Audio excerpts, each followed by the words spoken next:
يا صل وسلم دائما أبدا على حبيبك خير الخلق كلهم. That Ibrahim alayhi salam leaving his people, going to his another place, which he migrated from Ur to Egypt. وقال إني ذاهب إلى ربي سيهدين.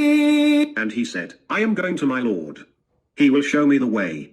رب هب لي من الصالحين. O my Lord, bless me with a righteous son. فبشرناه بغلام حليم.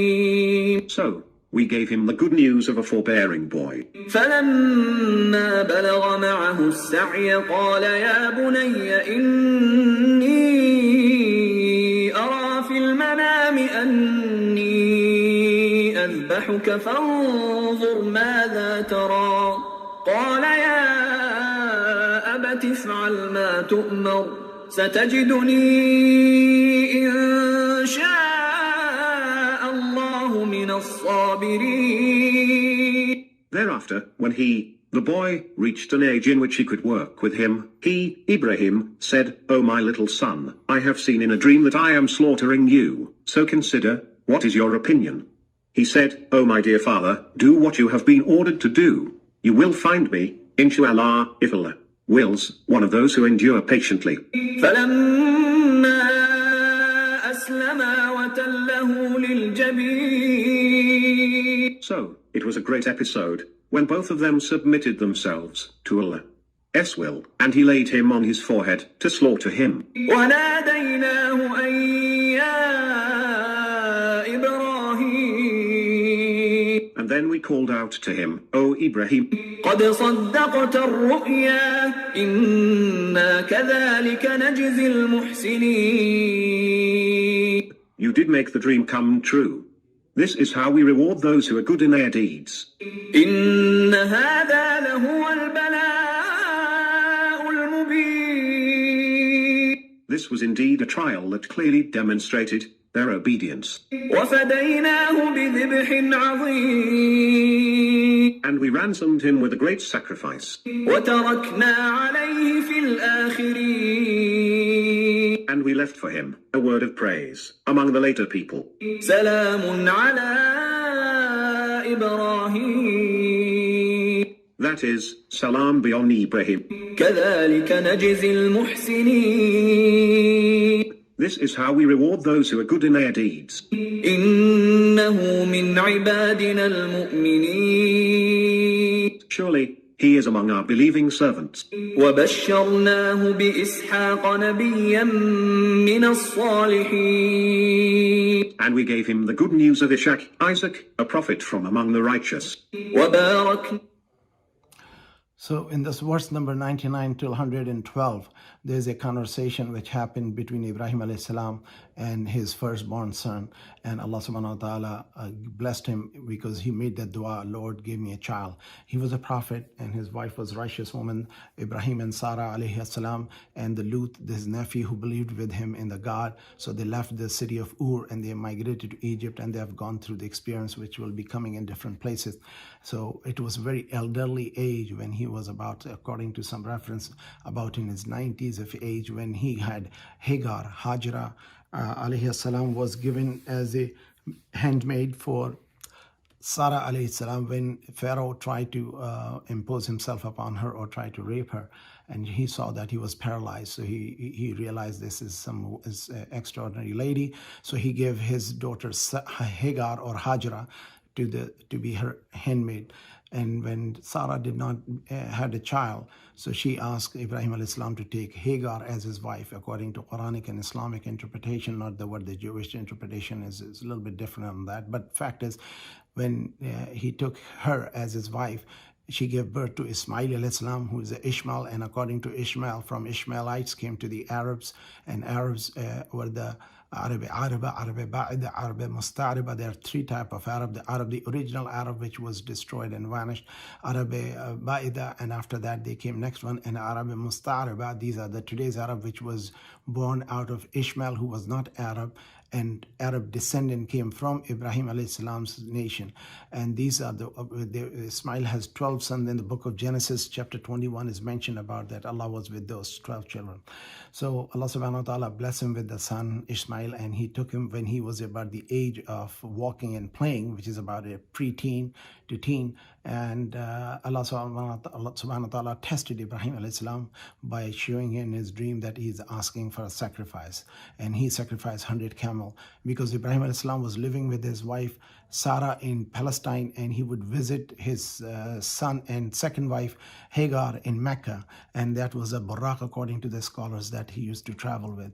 So when he would visit them every so often, and Ismail Islam was at about the pre-teen age, and he was able to play and do the bow and arrow. Apparently he was a good hunter, very strong man, and very kind of a physically built up person. And when his father was about to the age, when he was pre-teen or teenage, his father had this dream where Allah subhanahu wa ta'ala says that I tested him, that he showed him in the dream that he wants a sacrifice. So Ibrahim al-Salam got up, sacrificed 100 camels. Second day had same dream, he did same thing. Third day he had same dream, and third night he had same dream. He got up in the morning and sacrificed 100 camel, and then he had another dream that Allah is asking for sacrifice. Now Ibrahim al-Salam understood this is Allah wants my son to be sacrificed. So he asked his son that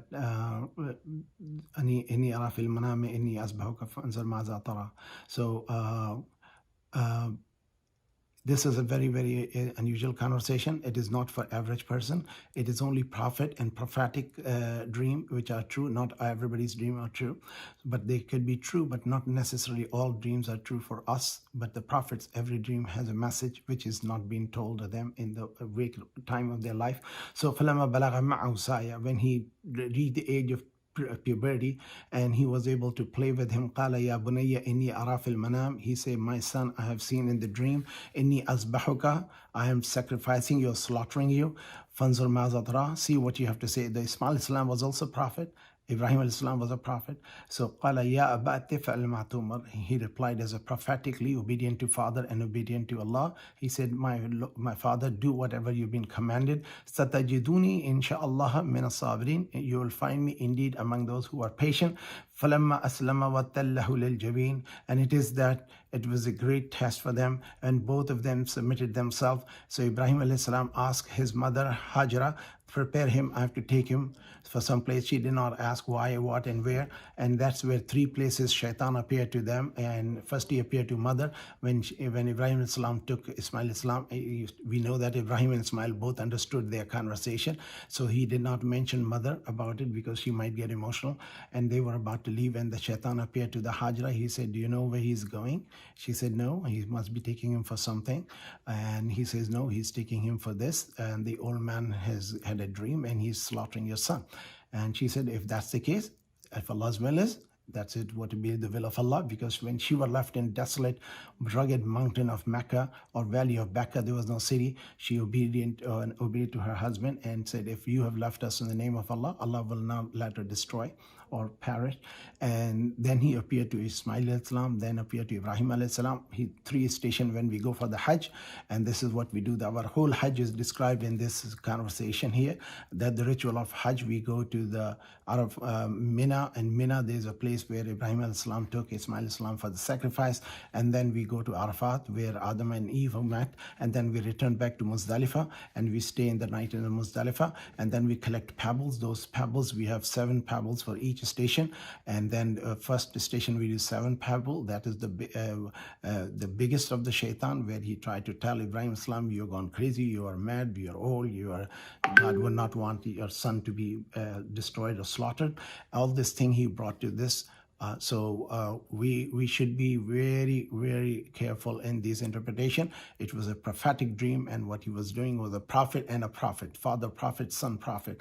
Not everybody should be thinking that I'm going to take my son and slaughter. Had it been accepted as such, all mankind would have been slaughtering their son every year. One of the oldest son or one of the firstborn will be slaughtered once in lifetime.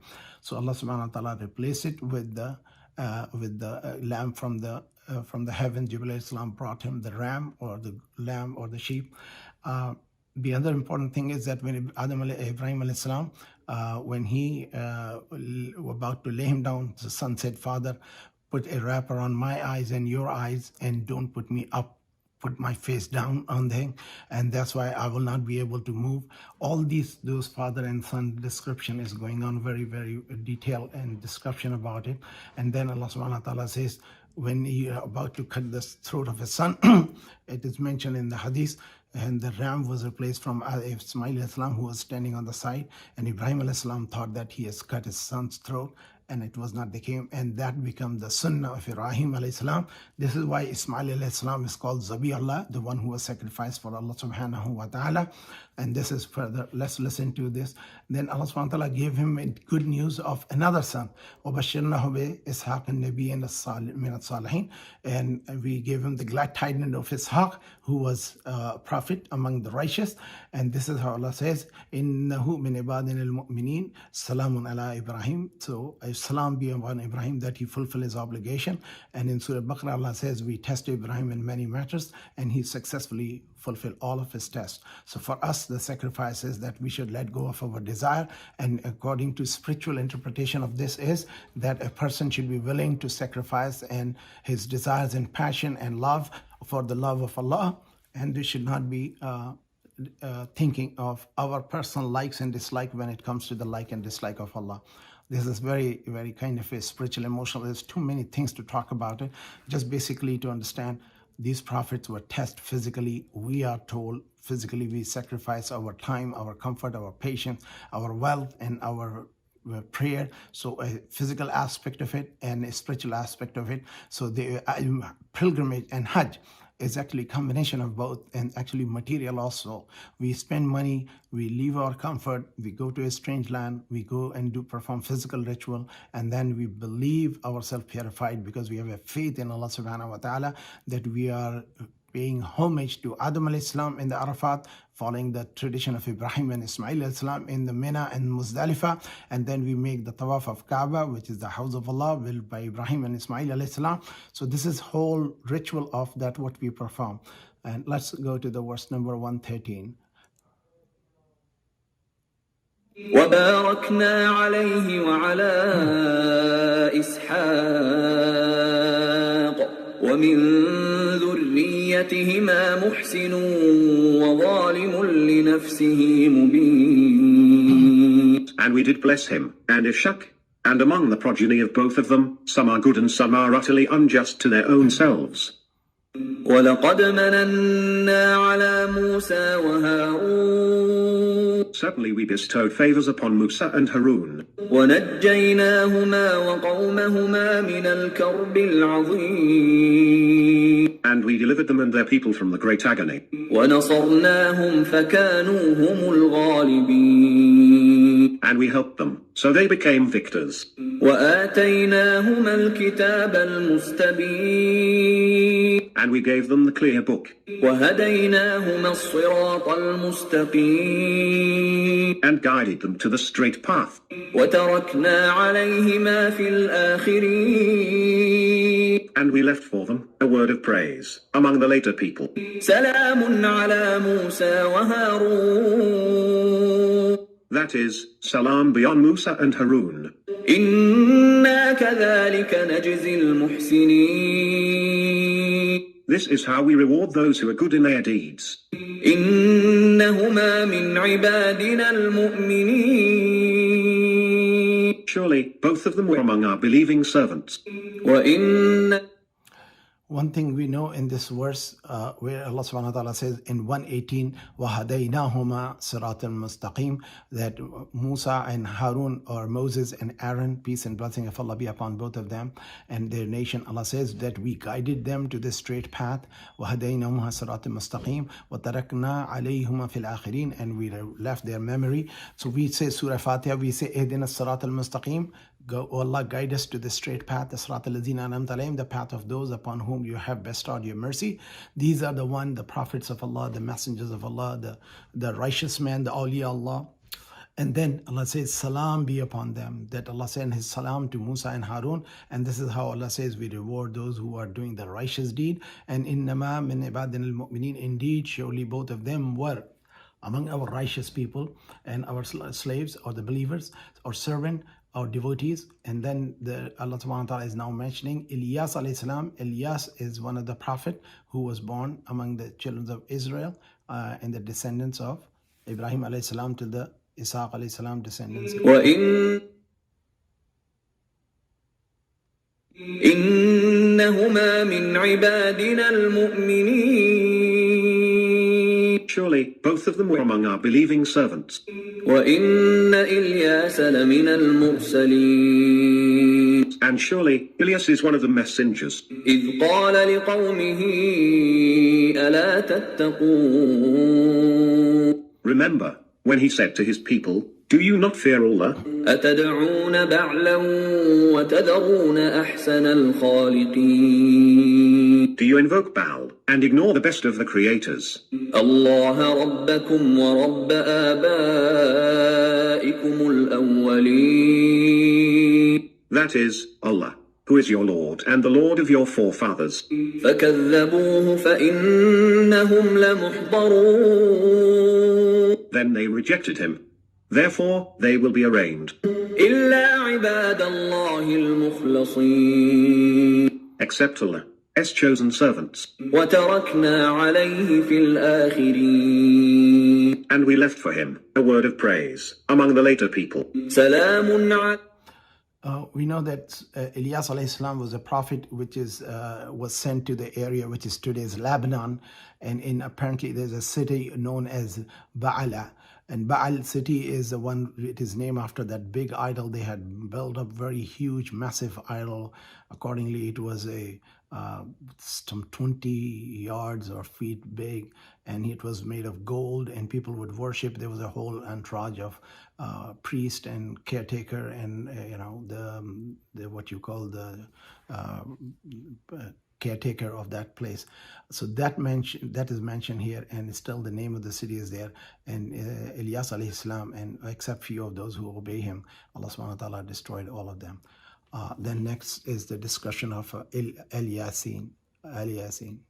سلام على إلياسين. That is, salam on Ilyasin, Ilyas. إنا كذلك نجزي المحسنين. This is how we reward those who are good in their deeds. إنه من عبادنا المؤمنين. Surely, he was from among our believing servants. وإن لوطا لمن المرسلين. And surely, Lot is one of the messengers. إذ نجيناه وأهله أجمعين. Remember, when we saved him and his family, all of them, إلا عجوزا في الغابرين. except an old woman among those remaining behind. ثم دمرنا الآخرين. After that, we destroyed others. وإنكم لتمرون عليهم مصبحين. And you do pass by them at daybreak. وبالليل أفلا تعقلون. And by nightfall. Would you still not understand? وإن. So this is the description between 133 verse to 138 verse about Lut alayhi salam, Lot, and it has been mentioned in multiple other surahs which we have heard before, a detailed description. And here's again mentioning that all of his family was saved, and except that his wife, who was not among the believers. And there are the place which is on the Jordanian side of the Dead Sea.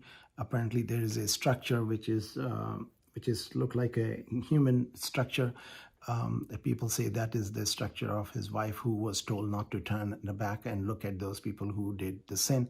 She was among the disbeliever. She did not believe in her husband, even though she was married. So in a family, a person may be believing and not believing. It is all individual decision. Next coming is a conversation about Yunus alayhi salam. It's about finishing time. I will stop here, and I'll try to show you the picture of that tree, which I think if I could bring it up, I'll show you before we leave. With this, I will stop here. Inshallah, we will meet next Sunday. And may Allah accept our gathering. If anything wrong, I said, may Allah forgive me and all of us. If we understood anything wrong, may Allah forgive us and guide us to Surat Mustaqim. If you have any question, any suggestion, any correction, please say so. I will stop further lecture, inshallah. 139 and onwards we will do next Sunday.